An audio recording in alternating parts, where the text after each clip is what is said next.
What's going on, guys? It's STG. I know it's been a while since I've made a video. I've been really busy with life. I had to do taxes, so I'm glad tax season is over. Done with that, but I still have been stacking a lot of vintage silver and some gold. So let me show you guys what I've been picking up. So I've been on forums and in LCSs and little shops all over the place, flea markets, and I've been picking up some pretty cool things. So I was on a forum a while back and I actually was able to get 10 of these beautiful vintage silver rounds. So let me show you, not exactly a round, let me show you what I got, guys. Beautiful 1 ounce silver trade unit. I essentially got 10 of these.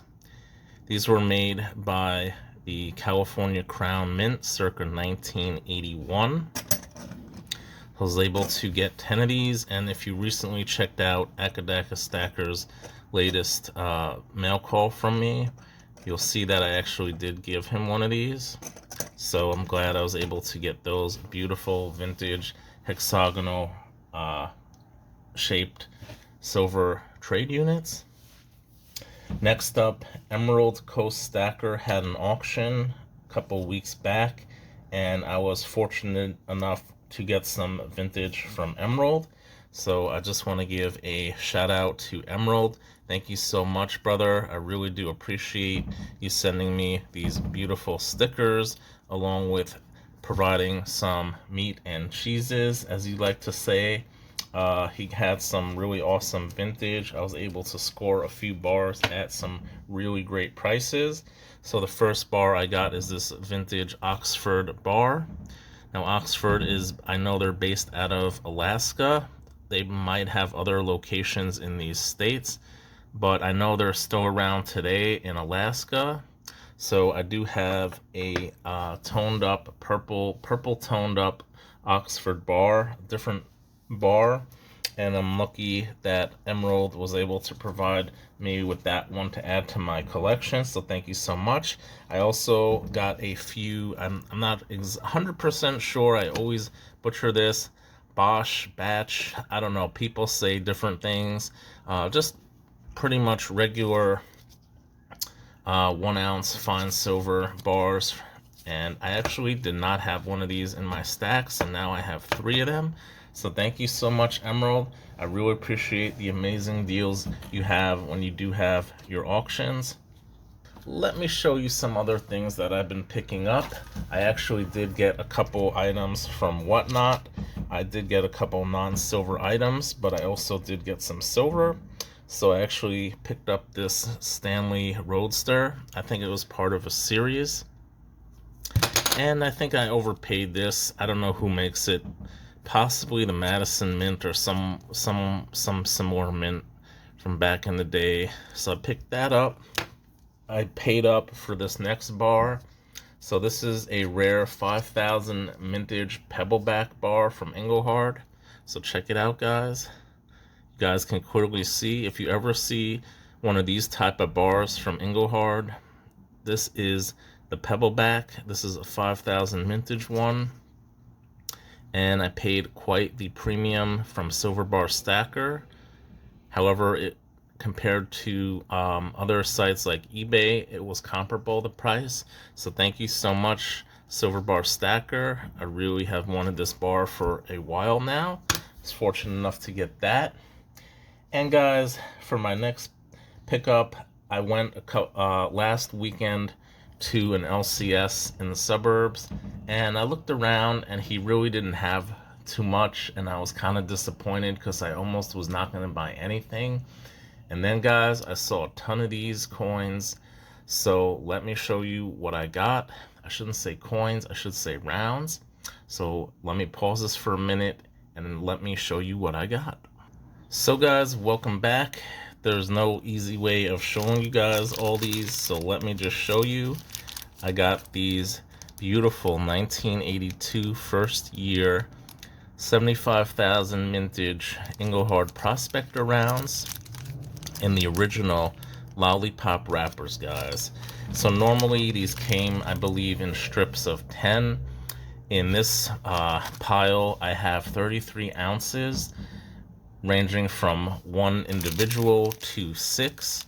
So if anyone is interested in acquiring 1 to 6 Engelhard Prospectors in the original lollipop wrappers, please reach out to me. I couldn't refuse when I saw these. He had 33 ounces, and I happen to have a 10-ounce Sunshine bar that I traded in to pay towards these. Had to go to the bank to take out some more money. I did not expect to find these, so this is a rare treasure. I do actually have a strip of 10 Engelhard bars, and I actually did recently purchase 20 Engelhard bars, which I have recently sold as well. So I was very fortunate enough to get these. And if anyone is interested, again, please reach out to me and I will be more than happy to sell you 1 to 33 ounces of Engelhard Prospector rounds. Okay, guys, so that was last weekend. So this weekend I went to the flea market. It's been kind of rainy on Saturdays, so my guy has been there sporadically during the past month that the flea market has been open. And guys, yesterday he had a ton of silver. So let me show you guys what I picked up. So yesterday, guys, I got some peace dollars and I got some Morgans here. So pretty much mostly common dates. Nothing too crazy. I did get a couple 1934s, one of them in really nice condition, so I'm probably going to get that submitted for grading. So let me show you the ones that I'm going to get submitted probably. This 1921S, it says XF, but to me that looks like it's in BU condition, so I'm probably going to get that one submitted, probably come out around a 62. Then I have this beautiful 1934, I believe it's Denver. I'm probably going to get that one submitted as well. It's in really nice condition, and that would be worth a bit of money if it came out at least in AU. And lastly, but not least, I got this beautiful 1886 Morgan. Really nice condition, has to be at least a 62, 63 minimum. And I got each of these guys for only 30 bucks, which I don't think you could really beat right now, especially for the Morgans. I thought those were amazing prices, BU Morgans for that cheap.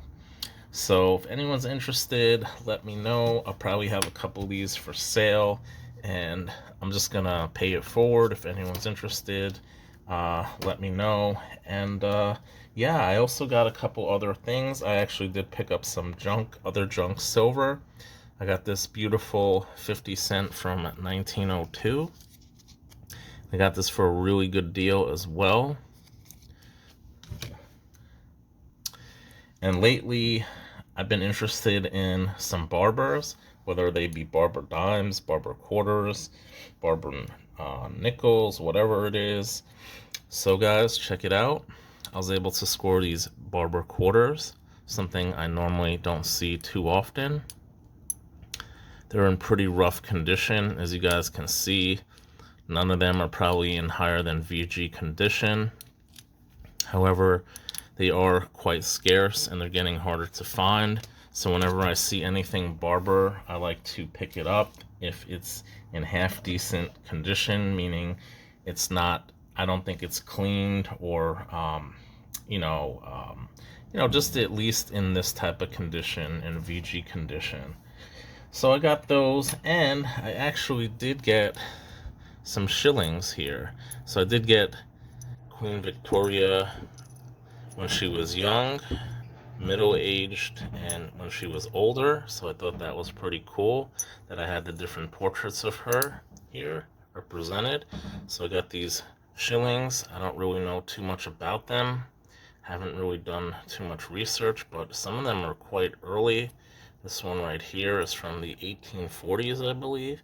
1842, if you guys can see that. Really, really cool. And here's 1899. This was a few years before she passed away, the Queen.